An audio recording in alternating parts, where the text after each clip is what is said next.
बताया गया कि जो लोग देवता, अतिथि, गुरु, साधु और तपस्वियों के पूजन में संलग्न है, जो बिना नहाए पानी तक नहीं पीते, ध्यान से सुने। अन्न की तो बात बहुत है, बिना स्नान किए चाय इत्यादि कुछ भी नहीं लेते, कुछ खाते पीते नहीं है बिना स्नान किए। संतों की वाणी में वर्णन है कि मनुष्य का चोला पहन करके वो कोई देवता ही है। आपको मालूम है कि भगवान को नहलाए बिना कभी भी देवताओं का भोग नहीं लगता, इसलिए भगवान का भोग लगाने से पहले उनको नहलाना होता है। लेकिन आप लोग बिना नहाए हुए अपना भोग खूब लगा लेते हैं, चकाचक बिस्किट, नमकीन, आपड़ी पापड़ी। आप बैठे हैं माता जी।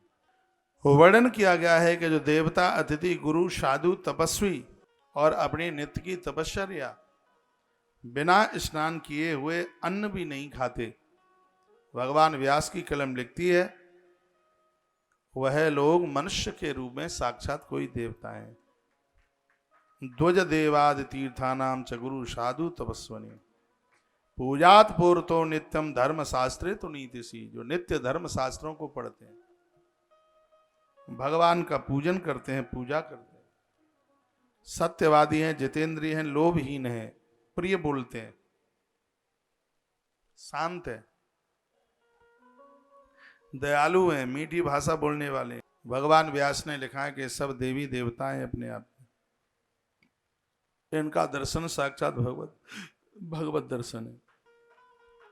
जो स्नान, दान, व्रत, यज्ञ, देव पूजन आदि में बहुत विश्वास रखते हैं, कहा गया कि उन लोगों का धरती पर जन्म लेना सार्थक हो जाता है, उनकी एक क्षण भी व्यर्थ में नहीं जाती।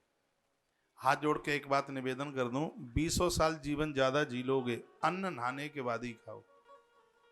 क्योंकि हमारा आयुर्वेद भी कहता है कि स्नान करने के तत्पश्चात जठर खुलता है, जठर में अग्नि प्रकट होती है। कभी भी आप अंदाजा भर के देखना, स्नान करते ही तत्काल भूख लगती है।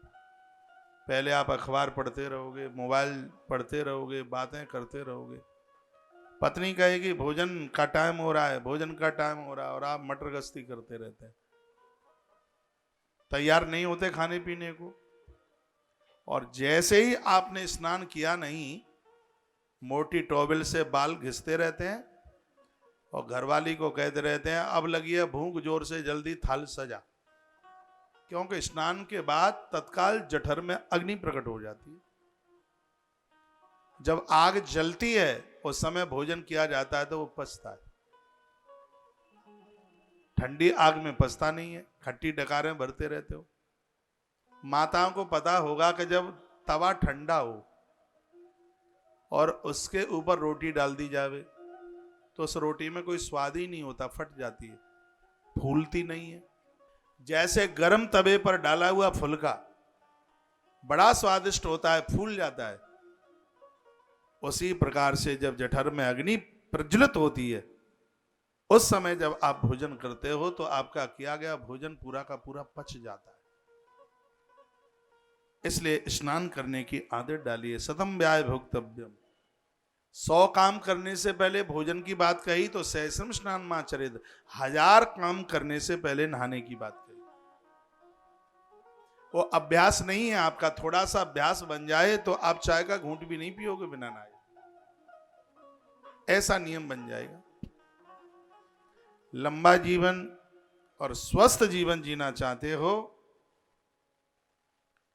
तो भैया स्नान की परपाटी बना लो। ऐसा भारत है जहां स्नान शुद्धता के लिए किया जाता है। परदेश में तो ऐसे बहुत देश हैं जहां लोग रात को 12 बजे नहाते हैं, सिर्फ चमड़ा चमकाने के लिए। लेकिन अपनी ऐसी भारत की संस्कृति है जहां स्नान शुद्धि के लिए किया जाता है। उसके ऊपर बड़ा जोर दिया, कहा जो बिना नहाए अन्न भी नहीं लेते, ऐसे लोग मनुष्य शरीर में देवता के रूप में